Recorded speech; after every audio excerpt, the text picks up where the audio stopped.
Sydney's northern beaches. It's a playground for sun lovers, where every day is a celebration. That keeps the cops busy. What's in there? Don't push a cop, mate. Just go home. So when things get too hot...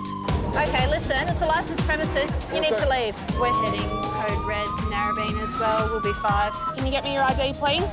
Not good. These cops keep it cool. Pretty crazy. Reports are he's on ice. We also get an ambulance here. I'm just going to go check on him and I'll update you.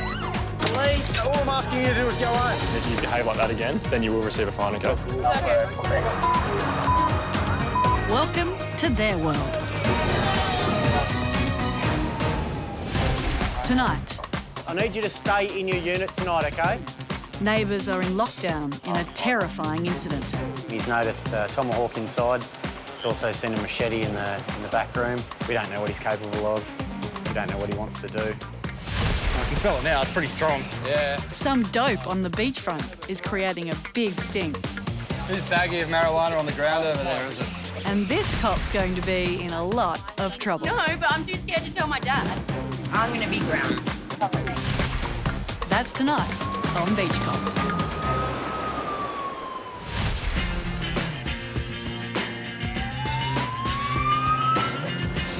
You can have a couple of people there involved in this brawl.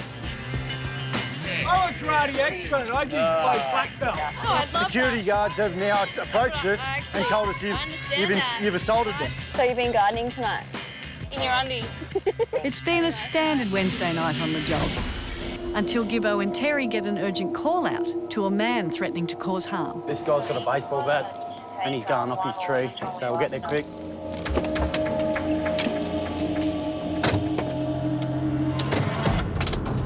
Station taken is a 30-year-old, very intoxicated male, also ice affected. He's poured a quantity of petrol at the front door of this location, armed with a baseball bat, threatening or trying to assault the informant. Thank you. Beaches 19, we're about 5 minutes away. We're on Harbour Road right now.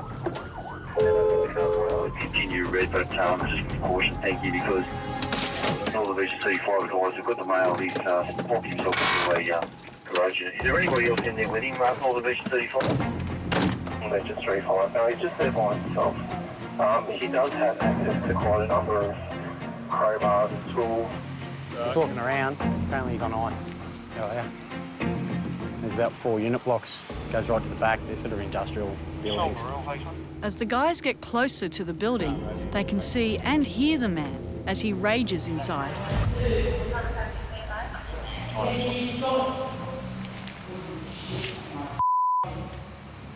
He's got blood coming all down the side of his face. It's pretty crazy, he looks like he's affected or something. Reports are he's on ice. Apparently he's chucked petrol all over the neighbour's unit as well.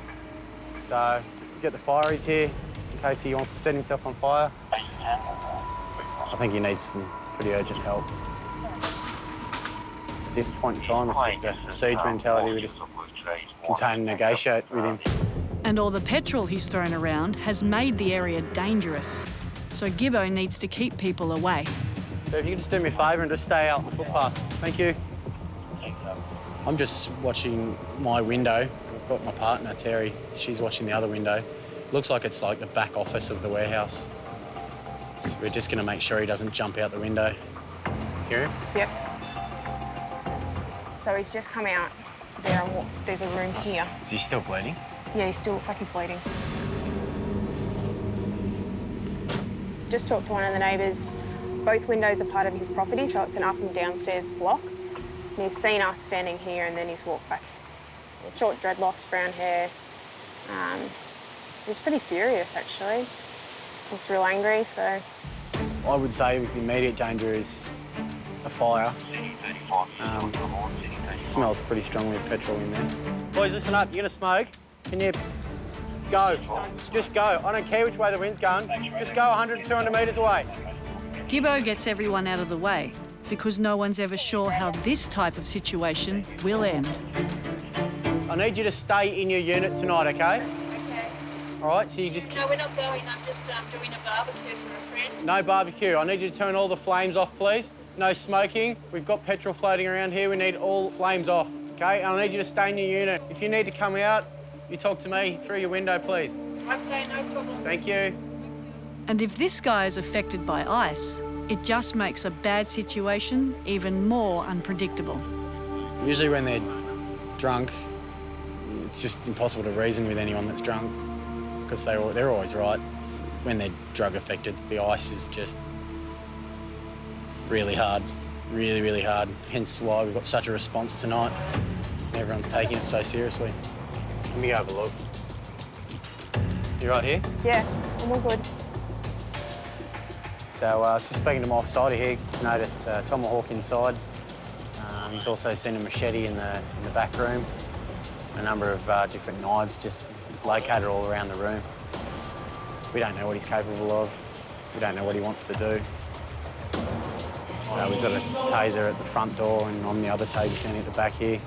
So if we can get him out and get him to hospital as quick as we can, that's the best scenario for us.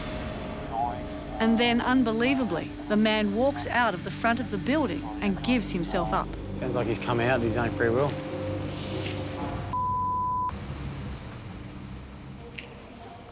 And he's in a real state. He sat down forward on the ground. Paramedics have got straight on top of him. Started washing his head out. He had quite long, messy hair, full of blood. Took a number of cops to hold him still. He wasn't too keen on any of us touching him. He's quite aggressive, swearing and carrying on. For real? Because there was a lot of blood, they've had blood on themselves, so they're just washing down the blood in case he's got unknown diseases, just for their safety. So he's going to look my house up. Continually swearing, just hates police. It's the nature of the job. No one takes it personally. Just got a best interest in heart, make sure he's okay, get him to hospital as quick as we can. What the are you jacking me up with? Make you feel nice and calm. Yeah. All right? Yeah, you're feeling a bit sleepy. Finally, he's sedated. Nighty night. Could have set himself on fire. There's a few other gas cylinders in there and petrol tanks. So could have had a bad situation.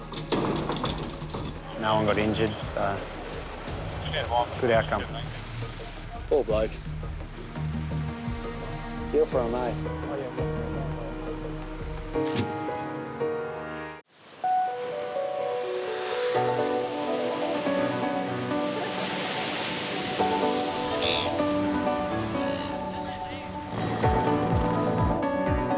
Okay, we've got a job here in DY, guys. Performance states there are 2 signs outside above address that are offensive towards Islam religion. Police to attend and remove the signs. Well, I haven't been to a job like that before, so this is going to be a first for me. But it sounds like they've just placed the signs there and nicked off, but didn't think you'd get it in the beaches, though. We're just out the front of DY Public School. There's a few signs. They're politically motivated signs. They're very orientated against Islam. They're visible to school children here, so there's quite a few more derogatory ones up the road. So I think we've got a busy day.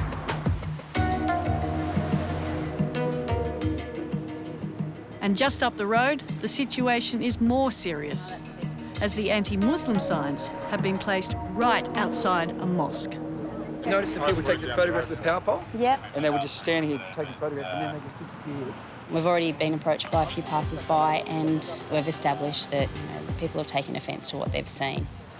They said first prayer session was about 6 this morning, so if we can maybe track down someone who was here at 6 and see if they noticed it then. Yeah, sure. They understand that, there's a lot happening in Australia at the moment, but this isn't the type of things they want to see posted on telegraph poles.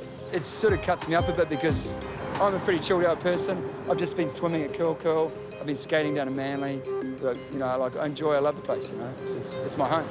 And to see that it sort of ruffles your feathers a bit. How many signs? Mate, you're going to have to get them down straight away. You might have to ask the fireys to give you a hand or integral energy, but they've got to come down. We've never had this before. Frankly, it's just offensive. It's not on in this command and it's not on in Australia. The fireys turn up to remove the signs, with news of more negative placards in the area. Fireys have told us that there's quite a few signs up on telegraph poles all the way down South Creek Road. So we'll try and get this out before too many people get hurt by it. We value free speech in this country, but there's no way in the world we're going to accept this sort of behaviour. It's offensive, it's derogatory, it's inflammatory, and it doesn't take this country anywhere. My police will take action on this every time. We'll be investigating this matter further. I'll get those signs fingerprinted and we'll chase these people down.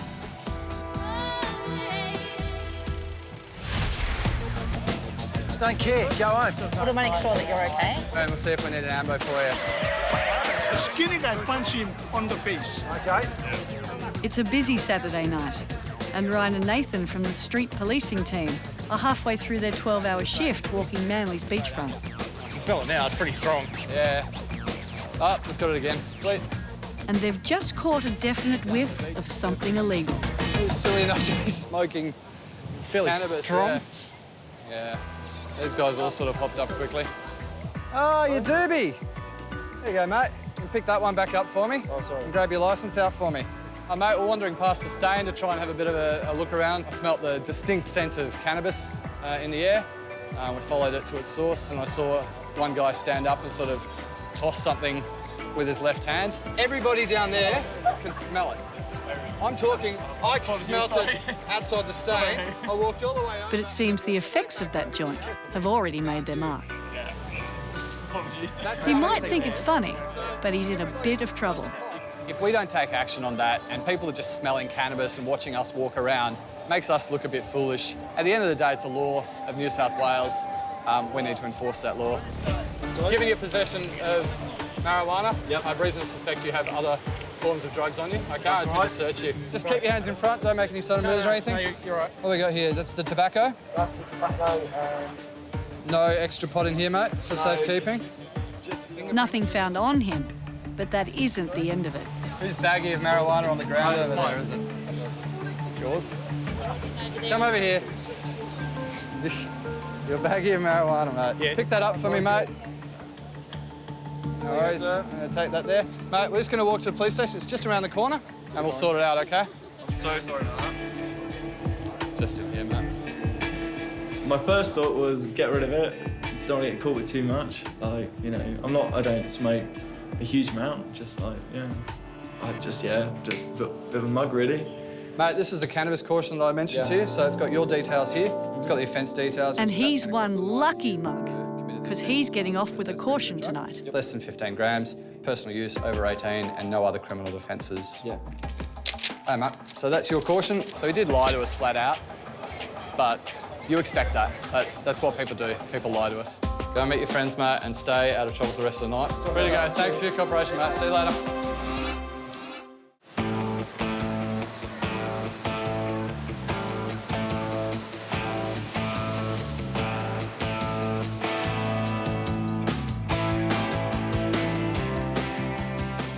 So I've just had a female victim come to me who's had some issues with her ex-partner.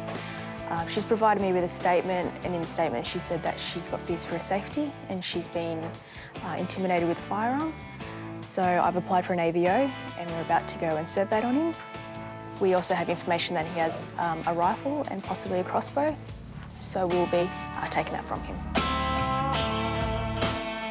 So it's definitely prohibited. Well, it says on the line it is. So it can be taken. In the Northern Beaches alone, we attend about 200 domestics each month, and 30 of those involve some type of assault. Generally, 80% are female victims. He has a firearm licence and he has one firearm registered to him. The victim also states that she's seen a crossbow in the house as well, but we're not sure where it's kept, so we're just going to have to ask him some few questions when we get there. It can be a little bit daunting when you have to go to a residence when you know that there's firearms and you really don't know the POI. Well, she stated that she's come home one night after an argument and she's found the rifle set up on a tripod facing the hallway where she enters the house. She's fairly fearful and she was quite upset when she reported it. And he said to her that the rifle was at home waiting for her.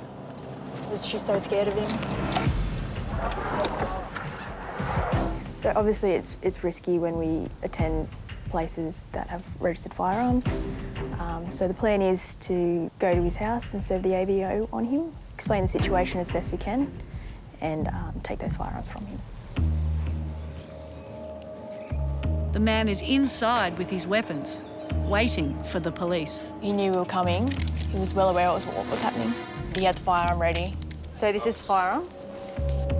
You must not assault, molest, harass, threaten, or otherwise interfere with the protected person. We do have reasonable belief that there is a crossbow here as well.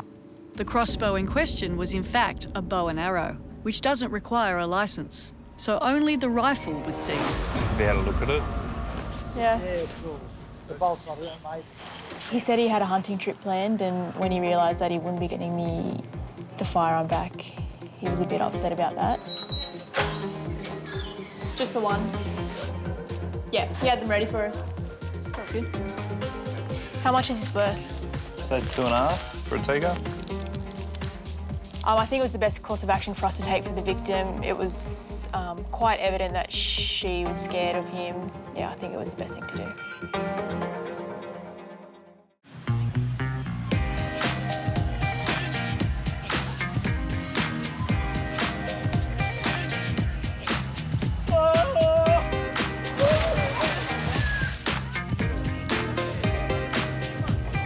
There was recently a job broadcast in DY that there was an accident, and just had a phone call to say that one of the cars that's been damaged is mine.